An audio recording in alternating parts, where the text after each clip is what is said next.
On March 17, 1982, as spring began to reveal the harsh winter's secrets in the Missouri Ozark Hills, an assistant social worker named Margaret Wilson visited an isolated cabin in Shannon County. Her understanding of social isolation's limits and the consequences of institutional neglect in American rural communities would be forever changed by what she found. The Shelton property was 27 kilometers from the nearest town, Current River, accessible only by a dirt road that became impassable during the spring rains. For over 3 decades, the family had lived with virtually no contact with the outside world. An anonymous complaint received by the Missouri Department of Social Services, claiming children were living in unhealthy conditions and possibly suffering abuse, was what motivated Margaret's visit.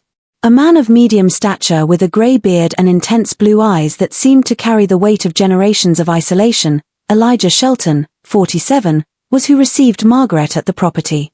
Elijah lived in the cabin with his sister Martha Shelton, 43, and their 3 children, Thomas, 12, Sadie, 9, and little Jacob, only 5.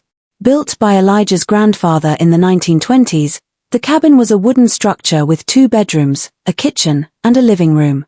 A small barn, a vegetable garden, and a well were included on the property. There was no piped water or electricity. Their isolation was almost total, with only occasional trips to town for supplies they couldn't produce themselves. The climate that day was mild, 17 degrees Celsius and partially cloudy. The muddy ground around the cabin was a result of the recent thaw, and the air carried the characteristic smell of wet earth and decaying wood. Signs of mild malnutrition and a lack of basic medical care were what Margaret noticed in the children during her initial inspection.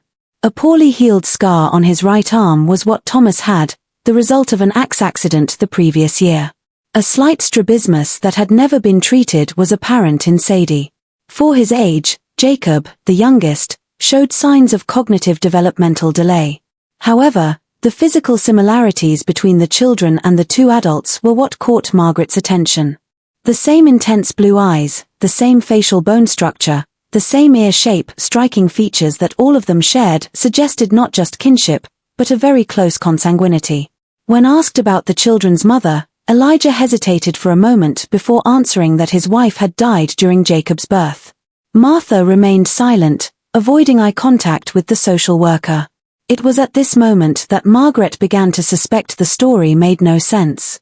No wedding certificate for Elijah Shelton could be found in county records. In fact, the only documents found were the birth certificates of Elijah and Martha, children of Harold and Edith Shelton, and a land ownership record dated 1924. The children had no official birth certificates. After the death of Elijah and Martha's parents in a 1973 fire, the Shelton family had gradually become isolated. Since then, the siblings had cut almost all ties with the local community, visiting the city only for basic needs. A reserved and suspicious man who avoided prolonged interactions was how Current River residents described Elijah. The way Jacob clung to Martha's skirts, how she intuitively knew each child's needs, and how her gaze revealed a deep maternal bond that went beyond that of an aunt. Observing these family dynamics was how the first suspicions that Martha could be the children's biological mother began to form in Margaret's mind. If you want to follow more cases like this that shake society as a whole and reveal hidden truths, subscribe to the channel so you don't miss any investigation. A week after Margaret Wilson's initial visit, on March 24, 1982, the formal investigation of the Shelton case began. The Missouri Department of Social Services, in conjunction with the Shannon County Sheriff, sent a team to evaluate the situation. The team consisted of Margaret, police officer David Tanner, and pediatrician Dr. Robert Hayes. The first obstacle the team found was Elijah's resistance. When confronted with more direct questions about the children's origin, he became defensive, claiming the authorities had no right to interfere with his family's life. "We take care of our own," he repeated, a phrase that would later reveal itself to be loaded with disturbing meaning. Martha, in turn, remained silent, responding only with monosyllables when questioned directly. The children demonstrated a mix of curiosity and fear in relation to the visitors, revealing their limited contact with people outside the family core. Basic physical examinations on the children were performed by Dr. Hayes, who observed several worrying signs. Besides mild malnutrition and a lack of preventive medical care, he observed physical characteristics that could indicate genetic problems consistent with endogamy.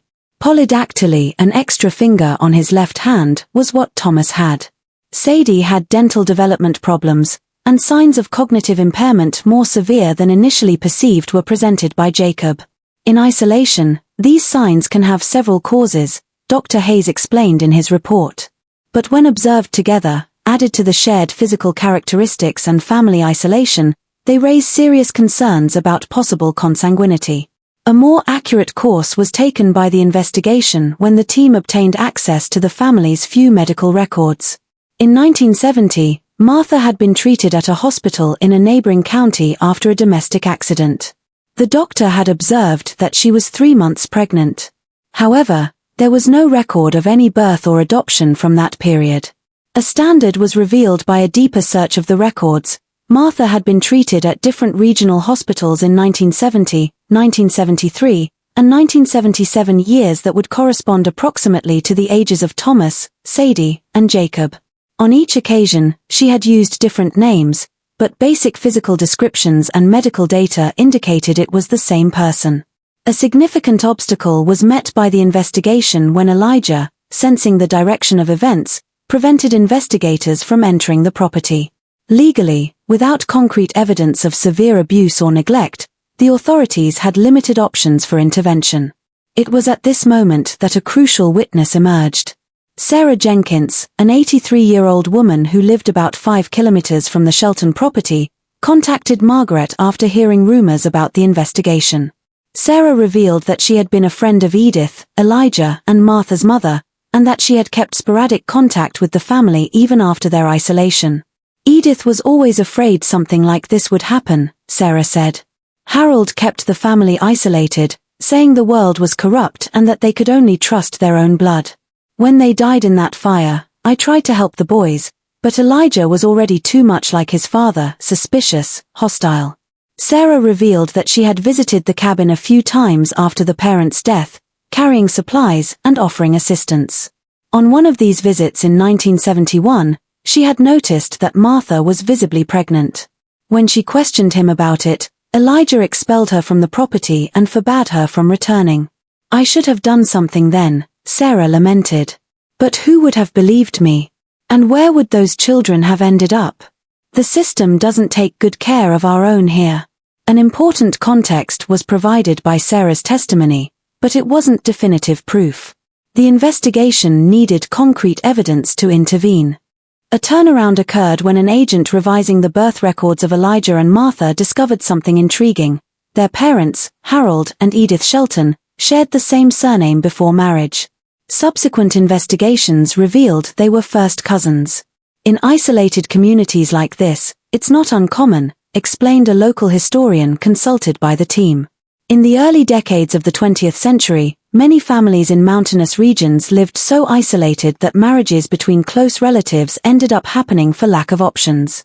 In some cases, this became almost a family tradition, justified by beliefs about blood purity. New light was shed on the case by this discovery.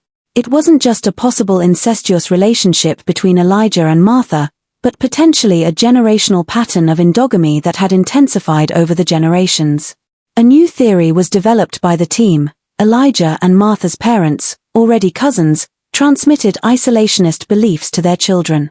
After the parents' death, the siblings, already socially isolated and possibly influenced by distorted ideas about family and purity, established an incestuous relationship that resulted in the birth of 3 children.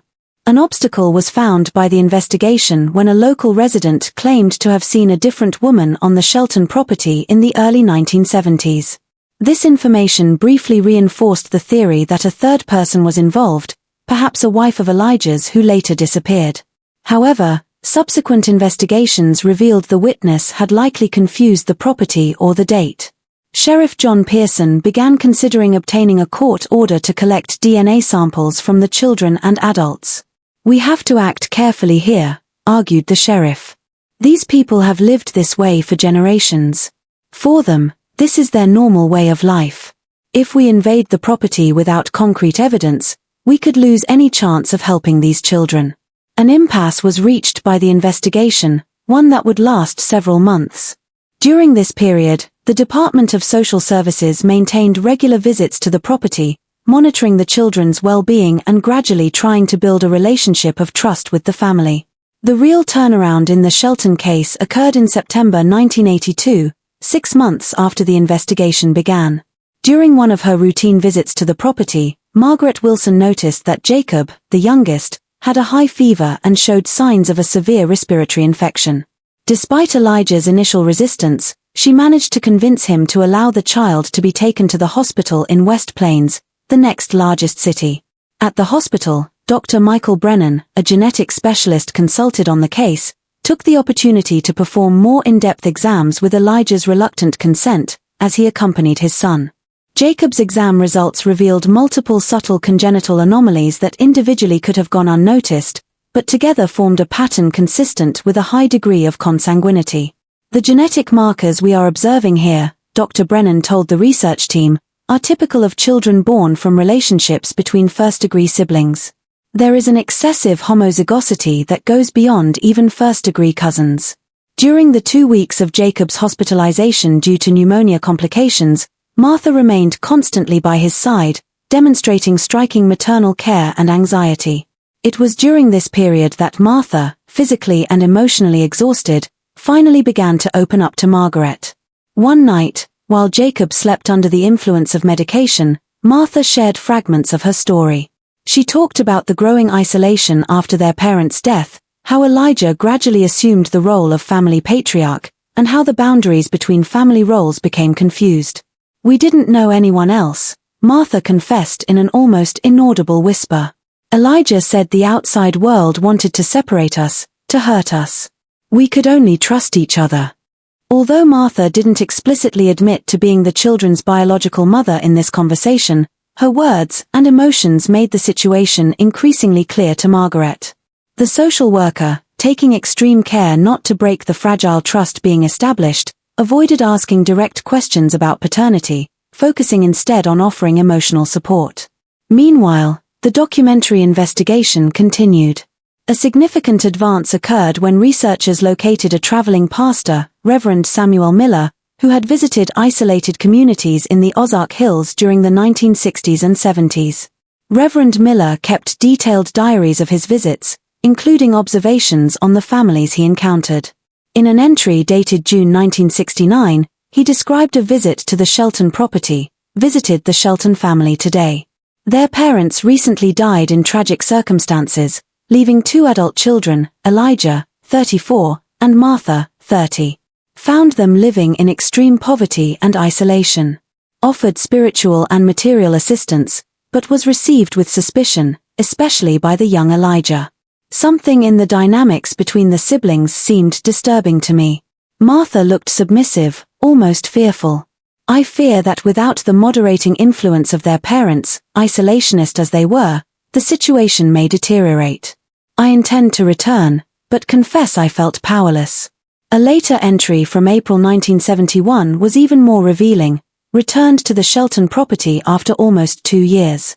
Was prevented from entering by Elijah, who seemed even more hostile and paranoid. From a distance, I could see Martha briefly. She appeared to be in an advanced state of pregnancy. When I mentioned this to Elijah, suggesting they might need medical attention, he became furious, accused me of spreading lies, and threatened to assault me if I did not leave immediately. I reported my concerns to the local sheriff, but they said without concrete evidence of abuse, nothing could be done. These mountains keep their secrets, and I fear some of them are too dark to bear the light of day. The first contemporary evidence of Martha's pregnancy was provided by Reverend Miller's diary, corroborating the investigation's suspicions. Another crucial event occurred when authorities located medical records from a Springfield hospital where Martha had been treated in 1977 under the name Mary Smith. The records confirmed she had been hospitalized in advanced labor and had given birth to a boy with multiple health complications, including breathing problems and a slight cardiac defect. The birth date coincided with Jacob's approximate age. The medical team at the time noted concerns about possible genetic abnormalities and suggested further tests, but Mary Smith left the hospital against medical advice as soon as she and the baby were stabilized. While Jacob recovered in the hospital, Dr. Brennan, with limited judicial authorization, performed additional exams that revealed the boy had a rare genetic condition called Inbred syndrome, characterized by malformations of the skull, face, hands, and feet. This syndrome can occur spontaneously, but its incidence increases significantly in cases of close consanguinity. Based on the new evidence, Judge Eleanor Simmons issued a warrant authorizing DNA tests on all the Shelton children and adults.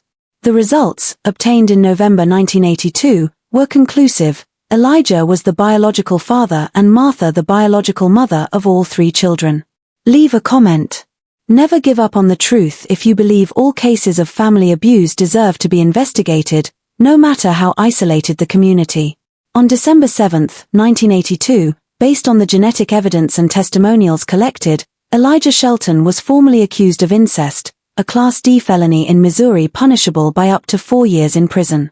Martha, considered a victim due to evidence of prolonged psychological coercion, did not face criminal charges, but her ability to care for the children was questioned in court. Elijah Shelton's trial began in February 1983 and attracted significant regional media attention, despite efforts to keep the case discreet and protect the children's privacy. One of the most complex and morally challenging cases in its history was hosted by the Shannon County Court. During the trial, Elijah's defense, led by public defender Gerald Thompson, argued that the extreme isolation and dysfunctional environment in which he was raised had compromised his ability to discern basic social and moral norms. Thompson presented evidence that Harold and Edith Shelton had deliberately isolated their children, depriving them of formal education and normal social contact.